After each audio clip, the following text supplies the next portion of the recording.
ఏ party manifesto ప్రకారం ఆయన ఎన్నిక కాబడ్డారో దానికి అనుగుణంగా నోచుకోకుండా అటు పార్టీ అధ్యక్షుల వారిని పార్టీ యొక్క క్రమశిక్షణని ఉల్లంఘించి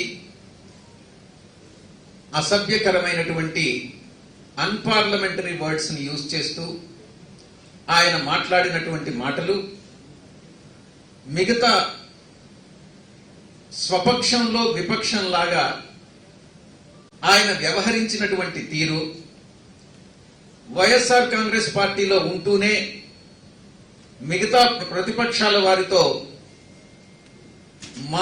మంతనాలు జరుపుకుంటూ పార్టీ వ్యతిరేక చర్యలకు పాల్పడినటువంటి నేపథ్యంలో ఈ యొక్క డిస్క్వాలిఫికేషన్ పిటిషన్ ని ఫైల్ చేయడం జరిగింది. నేను ఇప్పుడు చెప్పినటువంటి ఆర్టికల్లో కానీ 10వ షెడ్యూల్లో కానీ voluntary giving up of membership అన్నటువంటి విషయాన్ని వివిధ రకాలైనటువంటి జడ్జిమెంట్స్ లో, కోర్టు జడ్జిమెంట్స్ లో కూడా, సుప్రీంకోర్టు కానీ హైకోర్టులో కానీ చాలా ప్రెసిడెంట్స్ ఉన్నాయి. పార్టీ వ్యతిరేక చర్యలే కాకుండా voluntary giving up of membership అని అంటే రిజిగ్నేషన్ అన్నటువంటి అర్థం కాదు. It is not akin to resignation, it is not synonymous to resignation. ఈ యొక్క ఆయనటువంటి ఎటువంటి పరిస్థితులు తీసుకొచ్చారంటే ఒక ఆక్వర్డ్ సిచ్యువేషన్ ఎలా ఉంటుందని అంటే నైతిక విలువలు కోల్పోయి పార్టీ వ్యతిరేక చర్యలకు పాల్పడి పార్టీలో ఉన్నటువంటి క్రమశిక్షణను ఉల్లంఘించి పార్టీలో ఉన్నటువంటి వారిని అందరినీ కూడా దూషిస్తూ మిగతా వాళ్ళతో, మిగతా ప్రతిపక్షాలతో లాలూచీ పడ్డం అన్నటువంటిది ఈ యొక్క దిగజారుడుతనానికి, ఈ యొక్క నైతిక విలువలు పడిపోయినాయి అన్నటువంటి దానికి ఆయన ఒక నిదర్శనం అన్నటువంటి విషయాన్ని మరి చెప్పనవసరం లేదు. ఆయన మాట్లాడినటువంటి తీరు, మనం ఏదైనా ఒక కార్యక్రమం కానీ ఒక పని కానీ చేస్తే ప్రతి మనిషి కూడా ఒక పద్ధతి ప్రకారం చేస్తాడు. కానీ రఘురామకృష్ణంరాజు గారు దాన్ని ఎలా చెప్పాలో అర్థం కావట్లేదు, కానీ ఒక గ్రోటెస్క్ మేనిఫెస్టేషన్ ఆఫ్ థియరటికల్ అజంప్షన్స్, అంటే కొన్ని ఊహాజనితమైనటువంటి విషయాలను ఊహించుకొని ఆయన ఒక గ్రోటెస్క్ మేనిఫెస్టేషన్ ఇష్యూస్ అన్నింటినీ ఒక గ్రోటెస్క్ మేనిఫెస్టేషన్ గా ఆయన ప్రజలకు కానీ మిగతా వాళ్ళందరికీ కానీ ఒక సందేశం ఇచ్చేటటువంటి ప్రయత్నం చేయడం జరిగింది. ఆయన ఏదైనా ఒక విషయం మీద ఒక క్లారిటీ కావాలి అని అంటే పార్టీలో అంతర్గతంగా చర్చించుకోవాలి, కానీ ఎప్పుడు కూడా పబ్లిక్ ప్లాట్ఫామ్ మీదకి రావడానికి లేదు. అది పార్టీ క్రమశిక్షణ అంటే. ఏదైనా విషయాలుంటే, ఏదైనా అసంతృప్తి ఉంటే, ఏదైనా విషయంలో విభేదించినట్లయితే పార్టీ అధ్యక్షుల వారికి చెప్పుకోవాలి, కానీ పబ్లిక్ గా వచ్చి ఒక పబ్లిక్లీ అడాప్టెడ్ స్టాండ్ అన్నటువంటిది ఎప్పుడు కూడా తీసుకోకూడదు అన్నటువంటి విషయాన్ని అర్థం చేసుకోవాలి.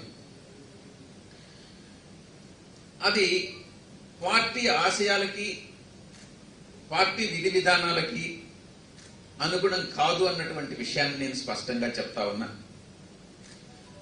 ఆయన చెప్పినటువంటి మాట తీరు, విషయాలన్నీ కూడా, విమర్శించినటువంటి విమర్శలు అవన్నీ కూడా ఒక డిస్ట్రస్ట్ఫుల్, అంటే ట్రస్ట్ డెఫిసిట్ అన్నటువంటిది వచ్చినటువంటి మాట వాస్తవం.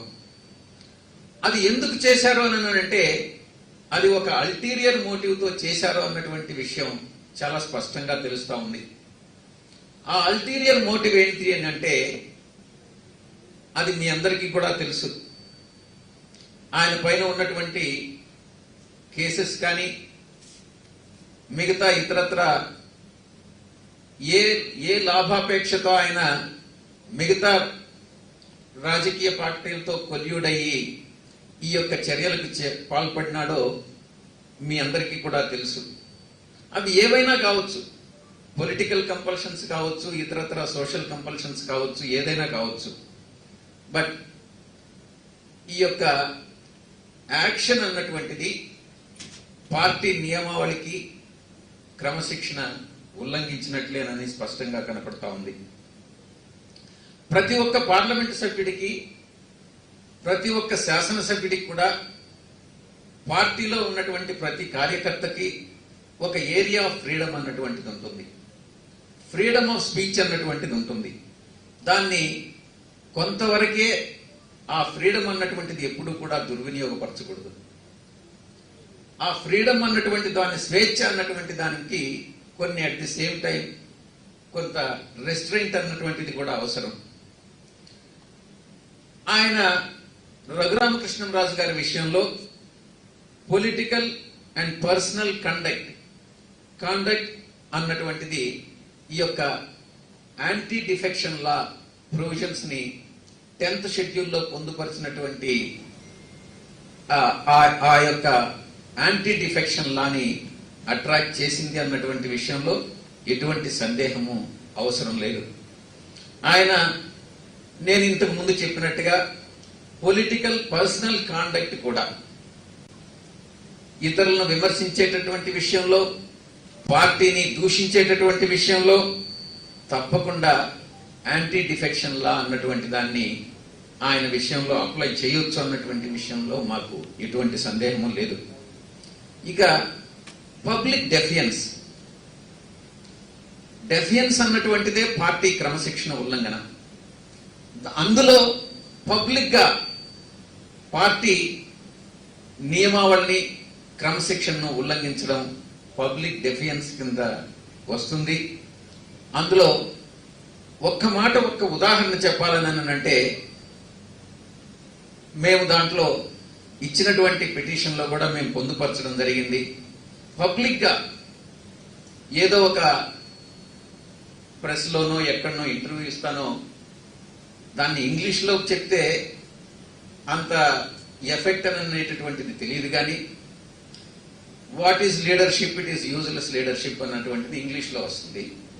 కానీ దాన్ని తెలుగులో ఆయన అన్నటువంటి విషయంగానే తీసుకుంటే బొచ్చులో న్యాయకత్వం ఎవరికి కావాలి అన్నటువంటి విషయం ఆయన చెప్పడం జరిగింది.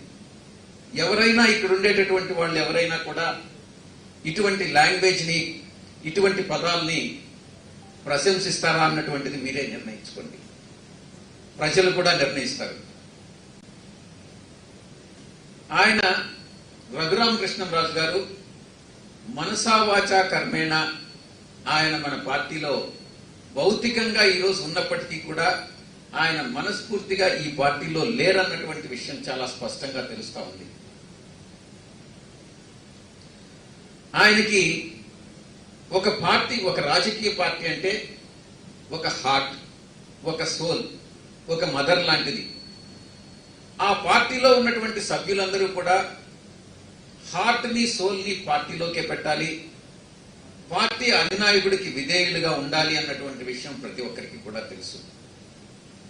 రఘురామకృష్ణంరాజు విషయంలో హార్ట్ అండ్ సోల్, ఆయన హార్ట్ అండ్ సోల్ పార్టీలో లేదు, మనసా వాచా కర్మేణ అతనికి లేదు అన్నటువంటి విషయం తెలుసుకున్న తర్వాతనే ఈ యొక్క యాక్షన్ అన్నటువంటిది తీసుకోవడం జరిగింది. ఇంతకు ముందుగా చెప్పినట్టుగా ఈయన ఒక స్వపక్షంలో వైఎస్ఆర్ కాంగ్రెస్ లో ఒక ప్రతిపక్షంగా, ఒక విపక్షంగా ఆయన నడిచినటువంటి తీరు వల్ల ఈ యాంటీ డిఫెక్షన్ లా అన్నటువంటిది ప్రొవిజన్స్ ని ఇన్వోక్ చేయడం జరిగింది అన్నటువంటి విషయాన్ని మీకు తెలియజేసుకుంటూ మా కొలీగ్స్, మా లీడర్ లోక్సభ లీడర్ ఇప్పుడు మాట్లాడడం జరుగుతుంది.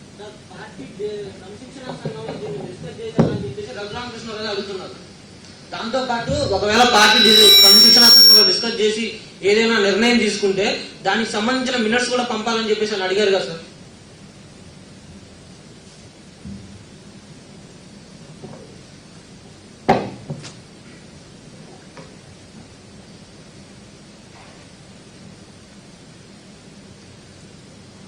షోకాస్ నోటీస్ ఇవ్వడం అన్నటువంటిది పార్టీ ఇవ్వడం జరిగింది. ఈరోజు డిస్క్వాలిఫికేషన్ పిటిషన్ అన్నటువంటిది ముఖ్యమంత్రి గారు పార్టీ అధ్యక్షులు మార్గాని భరత్ గారిని, చీఫ్ విప్ గారిని ఆథరైజ్ చేస్తే ఒక పార్లమెంటు సభ్యుడిగా 10th షెడ్యూల్ ప్రకారం anti defection law provisions invoke చేస్తూ డిస్క్వాలిఫికేషన్ పిటిషన్ ఫైల్ చేయడం జరిగింది. మీరు ఒక విషయం అర్థం చేసుకోవాలి, షోకాజ్ నోటీస్ అన్నటువంటిది పార్టీకి సంబంధించింది. ఒక ప్రశ్న వేసే ముందు ఆ ప్రశ్న, మీరు వేసేటటువంటి ప్రశ్న అది రిలవెంట్గా వేయాలి.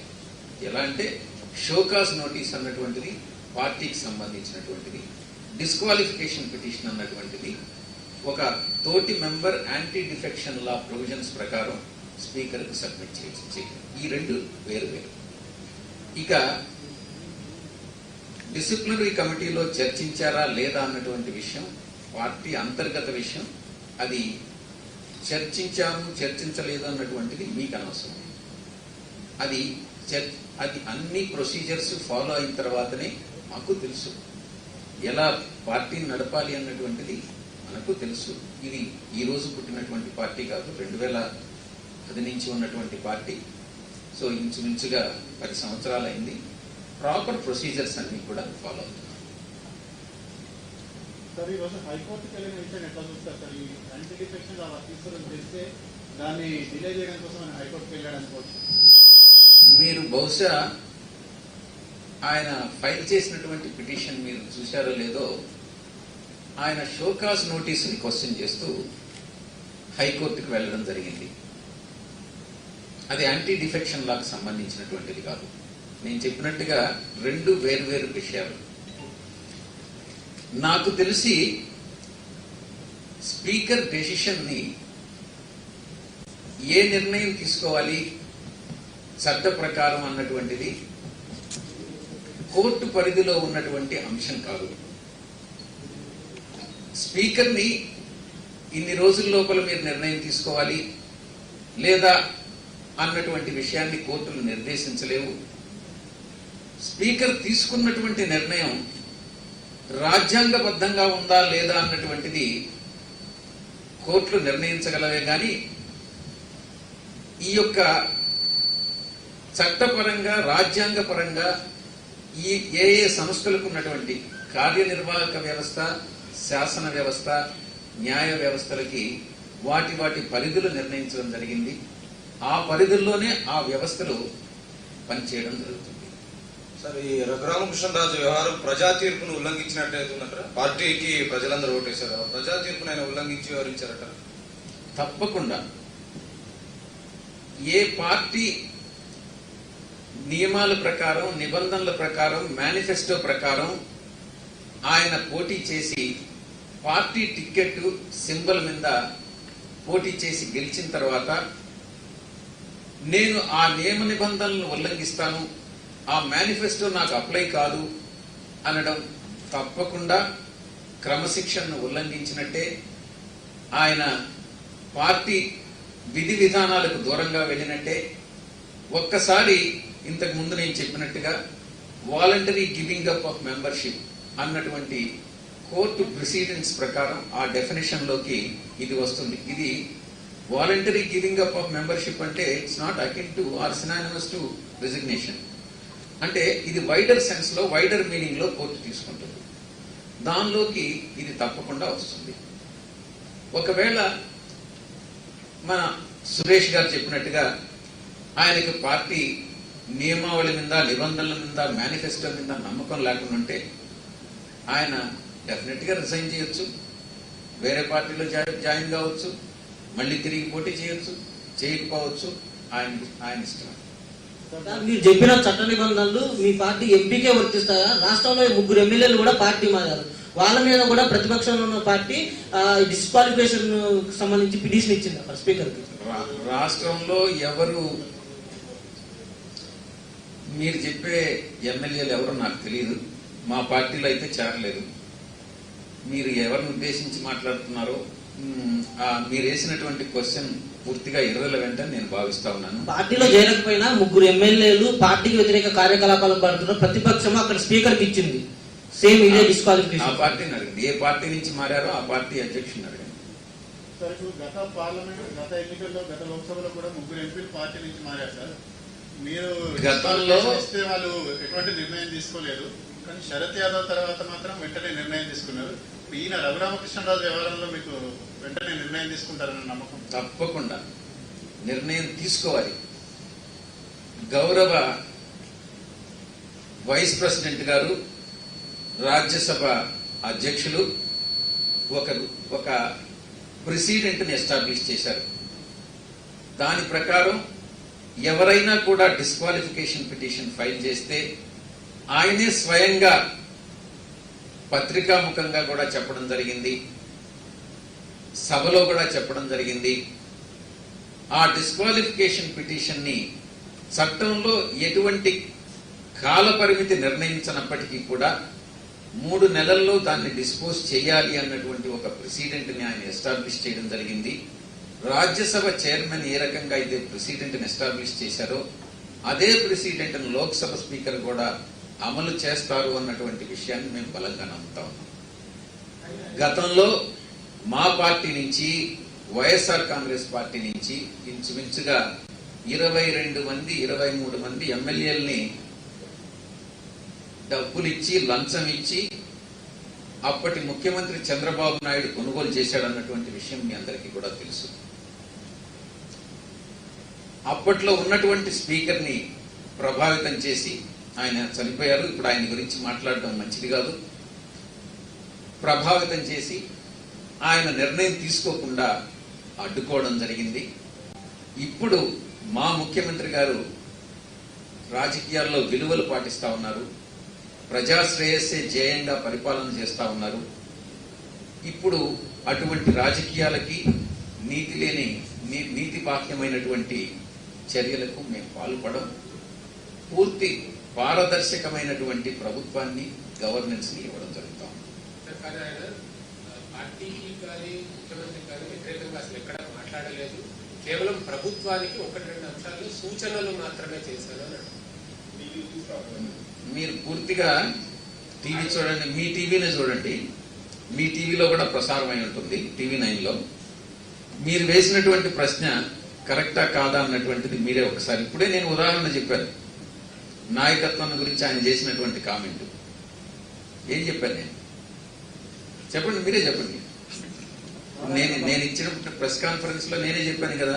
ఆయన ఒక వ్యక్తి కాదు, ఒక శక్తి అంటున్నాడు సార్. తనతో పెట్టుకుంటే పార్టీ సంగతి, పెట్టుకున్న సంగతి లేదు. ఆయన నిజంగా ఒక శక్తి అయితే తిరిగి రాజీనామా చేసి పోటీ చేయమని చెప్పండి. ఆ శక్తి అశక్తి అన్నటువంటిది తెలిసిపోతుంది. థ్యాంక్ యూ, ధన్యవాదాలు.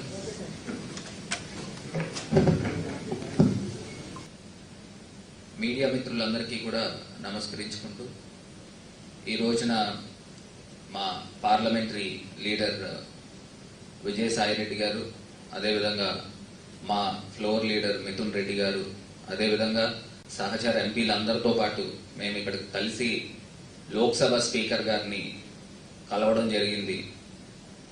ఏదైతే గడిచిన కొన్ని రోజుల నుంచి కూడా ఏ రకంగా మా పార్టీలో ఉన్న రఘురామకృష్ణరాజు గారికి ఏ రకంగా ఆయన మీడియాలో మాట్లాడే విధానం మనం అంతా కూడా చూసాము. అంటే ఒక పక్కన పార్టీ లీడర్ని మేము ఏ రకంగా కూడా గౌరవిస్తూనే ఉంటాము అని చెప్తూనే ఆయన ఏ రకంగా స్వపక్షంలో విపక్షం కింద ఏ రకంగా మాట్లాడుతున్నారో రాష్ట్ర ప్రజలందరూ కూడా చూస్తున్నారు. నేను ఒకటే మాట చెప్తాను, ఇక్కడ ఏంటంటే ఒక ట్రూ స్పిరిట్ అనేది ఇక్కడ పార్టీలో మిస్ అవుతుంది. రఘురామకృష్ణరాజు గారి విషయంలో ఒక ట్రూ స్పిరిట్ లేకోకుండా వారు ఏ రకంగా పార్టీని ఇబ్బంది పెట్టే కార్యక్రమాలు చేస్తున్నారో రాష్ట్ర ప్రజలు అందరూ కూడా చూస్తున్నారు. ఇదే అంశంగా ఇవాళ లోక్సభ స్పీకర్ గారిని కూడా కలిసి ఏదైతే డిస్క్వాలిఫికేషన్ కి మేము ఇవాళ ఇక్కడ లోక్సభ స్పీకర్ గారికి ఇవ్వడం కూడా జరిగింది. ముఖ్యంగా వారు ఏదైతే మాటలు చెప్తున్నారో నిజంగా మాకు కూడా నిజంగా లోక్సభలో రఘురామకృష్ణరాజు గారికి ఇచ్చిన అవకాశాలు మా ఫ్లోర్ లీడర్ గారు ఎవరికి కూడా బహుశా ఇవ్వలేదు. అంత అవకాశం ఇచ్చి అన్ని రకాలుగా కూడా మాట్లాడేదానికి అవకాశం ఇస్తూ, అదేవిధంగా ఒక సబార్డినేట్ కమిటీకి చైర్మన్ కింద కూడా అవకాశం కల్పిస్తే ఆయన చెప్పిన వక్ర భాష్యం ఏంటనేది కూడా అందరూ కూడా చూశారు. పార్టీ 10% ఇస్తే 90% నేనే చేసుకున్నాననే మాటలు కూడా వారు చెప్పడం కూడా జరిగింది. ఇప్పుడు లోక్సభ స్పీకర్ గారు కూడా ఒకటే మాట చెప్పారు, మీరు లెటర్ ఇస్తేనే మేము నియమించడం జరుగుతుంది, మీరు లెటర్ ఇవ్వకపోతే ఏ సభ్యుడికి కూడా చైర్మన్ ఇచ్చే పరిస్థితులు లేవని కూడా వారు కూడా మళ్ళీ రీటరేట్ కూడా చేయడం కూడా జరిగింది. ఏంటంటే రఘురామకృష్ణరాజు గారు ఒకసారి ఆత్మ పరిశీలన చేసుకోవాలి. గౌరవ ముఖ్యమంత్రి గారు జగన్మోహన్ రెడ్డి గారు ఏ రకంగా మీకు టికెట్ ఇవ్వడం జరిగింది, టికెట్ ఇచ్చిన తర్వాత ఇంత వేవ్ లో మీరు గెలవడం జరిగింది. మీరు ఇవన్నీ కూడా మర్చిపోయి పార్టీని ఈ రకంగా, పార్టీలో ఉన్న ఎమ్మెల్యేలను కానీ మీరు ఈ రకంగా మాట్లాడడం, దూషించడం మీకు సరికాదని కూడా ఈ యొక్క సందర్భంగా తెలియపరుస్తున్నాము. అంతేకాకుండా ఇందాక మా ఫ్లోర్ లీడర్ గారు కూడా చెప్పినట్టు, మీరు ఏదైతే ఈ తిరుపతి భూముల విషయంలో మీరు గతంలో మీరు బీజేపీలోను తెలుగుదేశం పార్టీలోను ఉన్నప్పుడు ఆ రోజు తీసుకున్న జీవోని ఒకసారి చర్చకు రావడం జరిగింది. ఆ చర్చకు వస్తే మీరేదో అక్కడ మీడియాలో మాట్లాడే ఏదో ఆపినట్టుగా మీరు రాష్ట్ర ప్రజలందరికీ కూడా తెలియపరుస్తున్నారు. ఎట్టి పరిస్థితుల్లో గౌరవ ముఖ్యమంత్రి గారు ప్రజలకు వ్యతిరేకంగా ఏ ఒక్క నిర్ణయం కూడా తీసుకోరు. ప్రజల యొక్క, హిందువుల యొక్క మనోభావాలకి వ్యతిరేకంగా ఏ రకమైన నిర్ణయాలు కూడా తీసుకోరని ఈ యొక్క సందర్భంగా తెలియపరుస్తున్నాము. అంతేకాకుండా ఇంకొక ప్రధానమైన మాట కూడా ఒకటి చెప్పేది ఏంటంటే, మీరు ఇంగ్లీష్ మీడియం గురించి మాట్లాడారు. మేము ఒకటే అడుగుతున్నాము, మాతృభాష పైన మమకారం వైఎస్ఆర్ కాంగ్రెస్ పార్టీకి, అదేవిధంగా మా నాయకుడు జగన్మోహన్ రెడ్డి గారికి పూర్తిగా విశ్వాసము, నమ్మకం ఉంది. మాతృభాషను కాపాడుకుంటూనే ఇంకొక పక్కన మన బడుగు బలహీన వర్గాలు ప్రజల పిల్లలందరికీ కూడా ఇంగ్లీష్ మీడియంలో చదివించి వారిని పెద్ద పెద్ద ఆఫీసర్లు గాను, ఐఏఎస్లు గాను, డాక్టర్లు గాను చేయాలి. వారు ఒకవేళ వేరే రాష్ట్రాలకి, వేరే దేశాలకు వెళ్లి అక్కడ ఉద్యోగాలు చేసినా లేకపోతే చదువుకున్నా కూడా అనర్కలంగా ఇంగ్లీష్ లో మాట్లాడగలగాలని ముఖ్యమంత్రి గారు చాలా దూరదృష్టితో ఆలోచన చేసి ఇంగ్లీష్ మీడియం తీసుకుని వస్తే మీరు దాన్ని కూడా నీరు కార్చే కార్యక్రమం చేస్తున్నారు. తెలుగుదేశం పార్టీతో మీరు ఏ రకంగా, ఒక రకంగా చెప్పాలంటే ఒక కోవట్ రాజకీయం చేస్తున్నారని ఈ యొక్క సందర్భంగా తెలియపరుస్తున్నాము. రఘురామకృష్ణరాజు గారికి కూడా ఒకటే సూటి ప్రశ్న అడుగుతున్నాము. మీరు ఏదైతే తెలుగు భాష గురించి మాట్లాడుతున్నారో, మరి మీ అబ్బాయిని మీరు ఏ మీడియంలో చదివించారు? తెలుగు మీడియంలో చదివించారు, ఇంగ్లీష్ మీడియంలో చదివించారు? అంటే బడుగు బలహీన వర్గాల పిల్లల మటుకి తెలుగు మీడియంలోనే చదువుకోవాలి, మీ పిల్లల్ని, అదే విధంగా మీ బంధువుల పిల్లలు వీళ్ళందరూ కూడా ఇంగ్లీష్ మీడియంలో చదువుకోవాలని మీరు ఒక వక్ర భాష్యం చెప్తున్నారు. అది ఒక్కసారి మీరు కూడా ఆత్మ పరిశీలన చేసుకోవాలని ఈ యొక్క సందర్భంగా తెలియపరుస్తున్నాము. అంతేకాకుండా మీరు గడిచిన ఒక ఢిల్లీ టూర్ కూడా రావడం జరిగింది. ఆ ఢిల్లీ టూర్ లో కూడా మీరు ఏమని చెప్పారు? మీరు ఎలక్షన్ కమిషన్ కి ఒక పక్కన వైఎస్ఆర్ కాంగ్రెస్ పార్టీని, నేను పార్టీని గాని మా నాయకుడిని గాని ఏ రకంగా కూడా నేను దూషించట్లేదు, నేను మా పార్టీకి ఇంకా గౌరవం తెచ్చే కార్యక్రమం చేపడుతున్నానని మీరు చెప్పడం జరిగింది. కానీ మీరు ఎలక్షన్ కమిషన్ కి వచ్చి మీరు చేసిన నిర్వాహకం ఏంటో ఒకసారి రాష్ట్ర ప్రజలందరికీ కూడా తెలియపరచాలి. మీరు ఏదైతే మీకు పార్టీ టికెట్ ఇచ్చిందో ఆ పార్టీ టికెట్ ఇచ్చిన పార్టీని మీరు ఏ రకంగా మీరు మూలాలు కదిలించే విధంగా మీరు మాట్లాడుతున్నారు, అది ఎట్టి పరిస్థితుల్లో కూడా ఉపేక్షించేది లేదు. అది యాంటీ డిఫెక్షన్ లా కిందన వర్తిస్తుందని ఈ యొక్క సందర్భంగా తెలియపరుస్తున్నాము. అంతేకాకుండా రాబోయే రోజుల్లో ఇందాక మా పార్లమెంటరీ లీడర్ గారు విజయసాయి రెడ్డి గారు చెప్పినట్టు ఖచ్చితంగా ఈ డిస్క్వాలిఫికేషన్ ఖచ్చితంగా అవే రోజులు త్వరలోనే ఉన్నాయి. దాని తర్వాత మేము ఎలాగ బై ఎలక్షన్ కి వెళ్తాము, అప్పుడు మీరు ఏదైతే మీరు చెప్పారో మీ ఫోటోకి మీకు ఎంత ఆదరణ ఉందని మీరు మీడియాలో చెప్తున్నారో ఆ ఆదరణలో మీ యొక్క సత్తా ఏంటనేది కూడా బహుశా రాష్ట్ర ప్రజలందరూ కూడా తేలుస్తారని ఈ యొక్క సందర్భంగా తెలియపరుస్తున్నాను. అందరికీ నమస్కారం. ఈరోజు ఢిల్లీ రావడం ముఖ్య ఉద్దేశం, మన ఇంతకుముందు ఇప్పుడు మా ఎంపీగా ఉన్న రఘురామకృష్ణరాజు గారి విషయంలో వచ్చాము. ఏం జరుగుతుంది, ఏం మాట్లాడుతున్నారు మీ అందరికీ తెలిసిన విషయమే.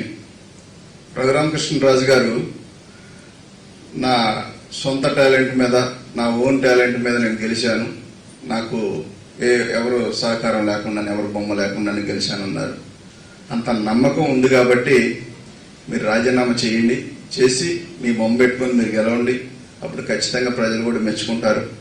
అదేమనంటే మీ అందరూ రాజీనామా చేయండి, ఎమ్మెల్యేలు రాజీనామా చేయండి అని చెప్తున్నారు. ఇప్పుడు సమస్య వచ్చింది రఘురామకృష్ణరాజు గారితో.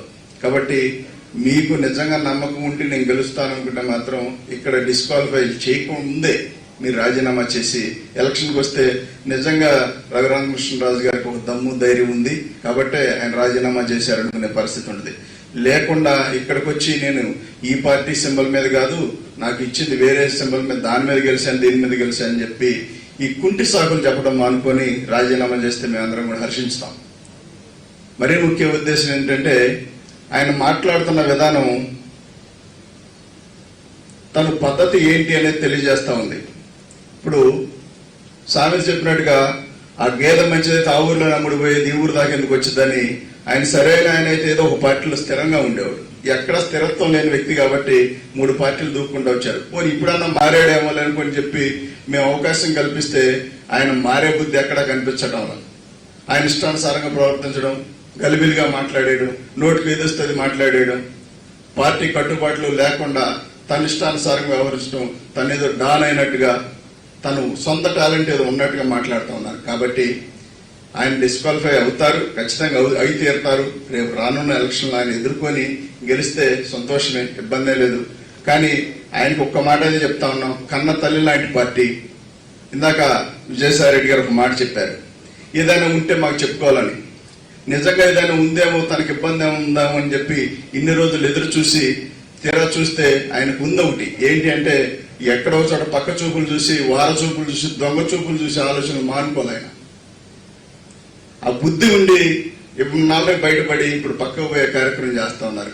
ఇదేదో మొదటే చెప్పి బాబు నేను వెళ్ళిపోతానని చెప్తే చక్కగా కూలిచ్చి మరీ ఆహ్వానించి పంపించేశాను, సాగనంపేవాడు. ఆ గోల లేకుండా పోలేక పొమ్మం లేక ఏదో రకంగా గొడవ పెట్టుకొని పేచీలు పెట్టుకొని ఇక్కడేదో అన్యాయం జరుగుతా ఉంది, ఇక్కడేదో తప్పు జరిగిపోతా ఉందని చెప్పి మా పార్టీ అధ్యక్షులు జగన్మోహన్ రెడ్డి గారి పైన అవాకులు చెవాకులు పేలి మధ్యలో మళ్ళీ నేను మారాను, మా మనవడికి రాజశేఖర రెడ్డి గారి పేరు పెట్టుకున్నానంటే మారడం అంటే ఎట్లా ఉండాలంటే ఒక కమిట్మెంట్ తో పనిచేసేటప్పుడు ఖచ్చితంగా దానికోసమే పనిచేయాలి, అంతే తప్ప స్వలాభాల కోసం ఇంకో దానికోసం పనిచేయకూడదు. జగన్మోహన్ రెడ్డి గారిని నమ్మితే ఎలా ఉంటుందో మేమందరం కూడా రాజకీయంగా భరత్ అన్న కానీ కృష్ణదేవరాయలు అన్న కానీ మాకే అనుభవాలు లేవు. కొత్తగా వచ్చిన వారు మమ్మల్ని అందరిని ఆహ్వానించి దగ్గర పెట్టుకొని మాకు మా స్థాయిలో మించి పదవులు అప్పచెప్పి మరి హుందాగా జగన్మోహన్ రెడ్డి గారు వ్యవహరిస్తుంటే ఇలాంటి టైంలో రఘురామకృష్ణరాజు గారు అవాకులు చెవాకులు పేరుతూ తన ఇష్టానుసారంగా ప్రవర్తిస్తా ఉన్నాడు. కాబట్టి రఘురామకృష్ణరాజు గారికి చెప్పేది ఒకటే, నోరు అదుపులో పెట్టుకోండి, చాలా మంచిది. ఎప్పుడు కూడా మరి నోటిని నడి బతిలాడుతూ ఉంటుందంట, బాబు నువ్వు మాట్లాడబాకు నాకు ఇబ్బంది కలుగుతూ ఉందని చెప్పి. కాబట్టి మీరు మాట్లాడడం చాలా కంట్రోల్గా మాట్లాడండి. నువ్వు ఒక తోపు నేను తురుము అనుకుంటే మాత్రం జరిగేది కాదు, మళ్ళీ చెప్తున్నాం. కాబట్టి మినిమం కంట్రోల్గా మాట్లాడండి, మీకు ఇబ్బంది ఉంటే తప్పుకోండి, అంతే తప్ప మా మీద లేనిపోయిన ఆరోపణలు చేసి మా పార్టీ మీద మా పార్టీ అధ్యక్షుల మీద మీరు టీడీపీ నాయకులతో కుమ్మక్కైన విషయం రాష్ట్ర ప్రజలందరికీ తెలుసు. ఇప్పుడు దొంగచాటుగా పక్కగా వెళ్ళిపోయి మరి బ్యాంకులకు ఎగనామం పెట్టిన వాళ్ళందరూ కూడా బీజేపీ పక్కన చేరి దాంట్లో సభ్యులుగా చేరి అక్కడ కూర్చున్నారు. వాళ్ళు కూడా దొంగచాటుగా నిన్ను పిలుస్తా ఉన్నట్టున్నారు, రా నువ్వు కూడా మా టీంలో, నువ్వు కూడా మా సభ్యుడివే కదా, ఎగనామంలో నీకు 2వ ర్యాంకు 3వ ర్యాంకు ఉంది కాబట్టి నువ్వు కూడా మా సభ్యుల్లో చేరిపో, కాబట్టి అందరం కలిసి ఇక్కడే ఉందా అని చెప్పి చెప్తున్నట్టున్నారు మీకు. కాబట్టి నువ్వు వెళ్ళదలుచుకుంటే హ్యాపీగా వెళ్ళిపో, మాకేం ఇబ్బంది లేదు, వచ్చిన గోల కూడా ఏం లేదు, నీ వల్ల ఒరిగేది కూడా ఏం లేదు. కాబట్టి ఇంకనైనా సరే బుద్ధి తెచ్చుకొని మంచి మనసుతో ఎక్కడున్నా స్థిరంగా ఉండి మంచి మనసుతో ఆ ఏ పార్టీలో పోయినా వాళ్ళతోనైనా నమ్మకంగా ఉంటే మరి మేమందరం కూడా సంతోషపడతాం. ఎందుకంటే ఇప్పుడు 3వ పార్టీ అనుకుంటా, 3 సార్లు మారినట్టున్నారు. ఇప్పుడు ఇక్కడి నుంచి ఎక్కడ సాడపోయినా మీకేం నమ్మకమే ఉండదు. ఇక ఈయన పరిస్థితి ఏంటంటే ఇప్పటికే 3 మారాడు, ఇది 4వది, కాబట్టి ఇదెంతవరకు అని చెప్పి ఎక్కడ కూడా మిమ్మల్ని నమ్మే పరిస్థితి లేదు. భవిష్యత్ అంతా కూడా రఘురామకృష్ణరాజు గారు అంటే ఆయన ఏముంది లేదు, నమ్మలేము, ఆయన్ని ఎప్పుడు ఎడబడతారో తెలియదు అని మాట్లాడి స్థిరంగా స్థితిలో మీరు పడిపోయారంటే ఒకసారి ఆలోచించుకోవాలి. ఈ వయసు ఉండొచ్చు, డబ్బులు ఉండొచ్చు, మరి భారీగా హైట్ పర్సనాలిటీ ఉండొచ్చు, కానీ మనకు అనేది సంస్కృతి అనేది ఒకటి ఉండాలి, పద్ధతి అనేది ఒకటి ఉండాలి. ఆ పద్ధతి ప్రకారంగా మనందరం కూడా రాజకీయాల్లో కావచ్చు, ఇంకో దానిలో కావచ్చు, దేనిలోనో పద్ధతితో ఎదురు తెలితే మాత్రం ఖచ్చితంగా గౌరవం ఎప్పుడు ఉంటుంది. ఒక మాట అది చెప్తున్నాను. మరి ఆయనకి ఏదైనా ఇబ్బంది ఉంటే ఇందాక రఘురామకృష్ణ అన్న విజయసాయి రెడ్డి గారు చెప్పినట్టుగా మరి ప్రశాంతంగా ఒకసారి వచ్చి కలిసి నాకు ఇబ్బంది ఉందని చెప్పాలి. ఆయనకున్న ఇబ్బంది ఏంటంటే మరి త్వరలో కొన్ని విషయాలు బయటకు రాబోతా ఉన్నాయి. ఈ టైంలో బీజేపీ అండగాసుకొని ఇక్కడ టీడీపీ నాయకులను కాసుకొని అక్కడికి వెళ్ళిపోతే నేను కూడా హ్యాపీగా ఉంటానని చెప్పి అనుకుంటా ఉన్నారు. కాబట్టి అలాంటి పప్పులే ఉడకు. ఇప్పుడు స్పీకర్ గారిని కలిసాం, ఖచ్చితంగా న్యాయం చేస్తా ఉన్నారు. త్వరలో మీ మీద అనర్హత వేట పడిపోతా ఉంది. మరి మీరు పోటీ చేస్తారు చేయరో మాకైతే అనవసరం, కానీ మేమైతే ఎలక్షన్ సిద్ధపడతా ఉన్నామని చెప్పి తెలియజేస్తా ఉన్నాం. ఈరోజు వైఎస్ఆర్ కాంగ్రెస్ పార్టీకి చాలా బాధాకరమైన రోజు. ఎంతో మంది పార్టీ పెట్టిన తర్వాత 2014 ఎలక్షన్ తర్వాత వచ్చారు, గెలిచిన వాళ్ళు 23 మంది ఎమ్మెల్యేలు, కొంతమంది ఎంపీలు దాటారు, వెళ్ళారు. చూసాం వాళ్ళ పరిస్థితి ఏమైందో. ఈరోజు సొంతంగా 25 మంది ఎంపీలు పోటీ చేస్తే 22 మంది ఎంపీలు గెలిస్తే, గెలిచిన వాళ్ళలో ఒకరి పైన మీ అందరం కూడా వచ్చి ఈరోజు ఆయన పైన డిస్క్వాలిఫికేషన్ కి స్పీకర్ గారికి ఇవ్వడం అనేది చాలా బాధాకరమైన విషయం. ప్రజలు 5 సంవత్సరాలు మీరు ఎంపీగా మమ్మల్ని అందరినీ గెలిపించి ప్రజలకి సేవ చేయండి, మేము వేసిన ఓట్లకి దానికి ఏదో విధంగా మాకు ఉపయోగపడే పనులు చేయండి అని చెప్పి చెప్పడం జరిగింది. అలా కాకుండా ఈరోజు రఘురామకృష్ణరాజు గారు లేదు, నాకు ఇక్కడ కష్టంగా ఉంది, అక్కడ కష్టంగా ఉంది అని చెప్పి ఈరోజు బయటకు వెళ్లే పరిస్థితి తీసుకొస్తా ఉన్నారు. ఒకటే ప్రశ్నించుకోవాలి ఆయన, దీని అంతటి వల్ల సాధించింది ఏంటో, ఈ గడవ అంతా వల్ల సాధించింది ఏంటో ఆయన ప్రశ్నించుకోవాల్సిన అవసరం ఉంది. అటు అధిష్టానంతో ఇబ్బందులు పెట్టుకొని ఎమ్మెల్యేలని ఇబ్బంది పెట్టి, సరే వీళ్ళందరూ ఒకవైపు అయితే కింద ప్రజలు ఎవరైతే ఓట్లు వేశారో వారందరికీ కూడా ఏమీ చేయలేని పరిస్థితిలో ఈరోజు దూరంగా ఉంటూ సాధించింది ఏంటో ఒకసారి ప్రశ్నించుకోవాల్సిన అవసరం ఉంది. కాబట్టి జగన్మోహన్ రెడ్డి గారు చూసాం మనం, ఎలాగైతే కాంగ్రెస్ లో ఉన్నప్పుడు ఆయన కాంగ్రెస్ పార్టీలో ఉంటే పోరాటం చేశారు, లేదు ఈ పార్టీతో నాకు అవ్వదు అన్నప్పుడు బయటకు వచ్చి రాజీనామా చేసి ఆయన సొంతంగా పార్టీ పెట్టుకుని బయటకు వెళ్ళడం జరిగింది. కాబట్టి రఘురామకృష్ణరాజు గారు ఇప్పుడు చెప్తూ ఉంటారు, నాకు జగన్మోహన్ రెడ్డి గారు అంటే ఇష్టం, చాలా ఆప్యాయత అని చెప్పి.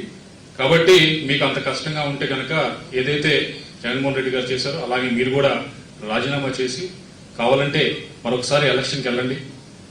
మీరు ఎలక్షన్కి వెళ్ళి మీరు ప్రజల దగ్గరికి వచ్చి మరొకసారి ఓట్లు అడగాలని చెప్పి మమ్మల్ని కోరుకుంటా ఉన్నాం. ఏమన్నా కష్టం ఉంటే ఇక్కడ ఉండే సాధించాలి, అటువంటి పరిస్థితి లేకుండా మమ్మల్ని పార్టీని అంతటినీ కూడా పుష్ చేశారు. ఈ డిస్క్వాలిఫికేషన్ చేయమని చెప్పే పరిస్థితి తీసుకురావడం జరిగింది. ఇక్కడ దాకా వచ్చింది. కాబట్టి మీకు ఏదైతే కావాలో, ఏదైతే మీరు ప్రజల దగ్గరికి తేల్చుకుంటామని చెప్పారు, తప్పకుండా రండి. వైఎస్ఆర్ కాంగ్రెస్ పార్టీ కూడా రెడీగా ఉంది, మేము కూడా తెలుసుకోవడానికి రెడీగా ఉన్నాం, తప్పకుండా చూసుకున్నాం. పెద్దలు సాయిరెడ్డి సార్ గారు అన్ని విషయాలు కూడా, లీగల్ విషయాలు, అదేవిధంగా టెక్నికాలిటీస్ అన్ని కూడా వివరంగా చెప్పారు. ముఖ్యమంత్రి గారు జగన్మోహన్ రెడ్డి గారు రఘురామకృష్ణరాజు గారికి సముచిత స్థానం కల్పించి ఫస్ట్ టైం మెంబర్ అయినా కూడా మంచి ప్రాధాన్యత ఇచ్చి చాలా విలువ ఇచ్చి 4 సార్లు ఎంపీ అయిన మాగుంట శ్రీనివాసరెడ్డి గారు ఉన్న, 2 సార్లు ఎంపీ అయిన బాలశౌర్య గారు, అదేవిధంగా వంగా గీత గారు, వీళ్ళందరూ సీనియర్లు ఉన్నా కూడా రఘురామకృష్ణరాజు కోరిన వెంటనే కమిటీ చైర్మన్ కూడా రికమెండ్ చేయమని చెప్పడం జరిగింది. వారి ఆదేశాలతో మేము కూడా స్పీకర్ గారిని రిక్వెస్ట్ చేసి ఆయనకి కమిటీ చైర్మన్ ఇవ్వడం జరిగింది. అదేవిధంగా అన్నింటిలో కూడా పార్టీ డిబేట్స్ లో కానీ అత్యధిక మంది ఉన్నా కూడా అధిక అవకాశాలు ఆయనకే ఇచ్చి అన్ని విధాల్లో కూడా ముఖ్యమంత్రి గారు ఏ ఒక్క రోజు కూడా ఆయనకు ఏ విషయంలో కూడా తక్కువ చేయలేదు. కానీ ఈరోజు తెలుగుదేశం ప్రభుత్వంలో ఎప్పుడో తీసుకున్న నిర్ణయాన్ని, టీటీడీలో తీసుకునే నిర్ణయాన్ని తానే వచ్చి ఏదో ఆపి భూములు అమ్మకుండా ఆపేదానికి తానేదో కష్టపడుతున్నట్లు మాట్లాడడం, ఇవన్నీ కూడా చాలా బాధాకరం. ఏ రోజు కూడా సుబ్బారెడ్డి గారితో, టీటీడీ చైర్మన్ సుబ్బారెడ్డి గారితో పోయి, లేకపోతే ఇతరత్రులతో పోయి, ఈఓ గారితో కూడా పోయి చర్చించింది లేదు. ఇది వరకు టీటీడీ ఏదైతే భూముల అమ్మకం నిర్ణయం తెలుగుదేశం అదేవిధంగా బీజేపీ కలిసి ఉన్నప్పుడు నిర్ణయం తీసుకున్నారో అదే పార్టీలో రఘురామకృష్ణరాజు కూడా ఉన్నారు. ఏ రోజు కూడా అది ప్రశ్నించలేదు. ఇక్కడ 1 ఇంచు భూమి అమ్మింది లేదు. ఒక చర్చ జరిగే లోపలే ఇతనేదో కాపాడినట్లు ఇక్కడ వచ్చి మాట్లాడడం, టీవీ డిబేట్ లో మాట్లాడడం, ఇవన్నీ కూడా చాలా దురదృష్టకరం. అదేవిధంగా ఇసుక దోపిడీ జరుగుతోందని ఇంకొకటి లేకపోతే మిగతా లీడర్లందరినీ కూడా పైకేమో జగన్మోహన్ రెడ్డి గారు మంచోళ్ళు అంటూనే పార్టీని అన్ని విధాల ఇబ్బంది పెడుతూ అందరిని కూడా దూషించేది ఇది చాలా దురదృష్టకరమైన పరిణామము. ఇచ్చిన విలువని ఆయన ఈరోజు కాపాడుకోలేకపోయినారని చెప్పి కూడా చాలా బాధతో చెప్తా ఉన్నాను. అందరూ కూడా చాలా గౌరవించాం. ఫ్లోర్ లీడర్ గా పార్లమెంట్ లో గాని బయట గాని ఆయనకు సముచిత స్థానం కల్పించాం. ఎక్కడైనా కానీ ఏ విషయంలో అయినా కానీ పెద్ద వయసులో పెద్దోళ్ళు మంచి మర్యాద ఇవ్వాలా అని చెప్పి ఆయనకి ఏ రోజు కూడా ఎక్కడ కూడా మేము తప్పు చేసిన ఇదిగా లేదు. కానీ ఏ ఉద్దేశంతో ఇతరత్ర తెలుగుదేశం నాయకుల ప్రోద్బలంతో అయితేనేమి, తెలుగుదేశం నుంచి బీజేపీకి స్వలాభం కోసం వలస వెళ్లిన నాయకులు ప్రోద్బలంతో అయితేనేమి ఈరోజు ఇలాంటి వ్యాఖ్యలు చేయడము, అదేవిధంగా పార్టీకి వ్యతిరేకంగా చేయడం చాలా దురదృష్టకరము, చాలా బాధాకరమైన విషయము. ఈరోజు మా సొంత పార్టీ ఎంపీ పైన నేను డిస్క్వాలిఫికేషన్ పెడతానంటే ఒక బై ఎలక్షన్ అంటే చిన్న విషయం కాదు. ఇవన్నీ కూడా మేము మా core committee, party core committee పెద్దలు అందరూ కూడా ఇవన్నీ కూడా వివరంగా చర్చించి ఈరోజు ఈ డిస్క్వాలిఫికేషన్ నిర్ణయం తీసుకోవడం జరిగింది. ఇచ్చిన జవాబు కూడా సరైన పద్ధతిలో లేదు.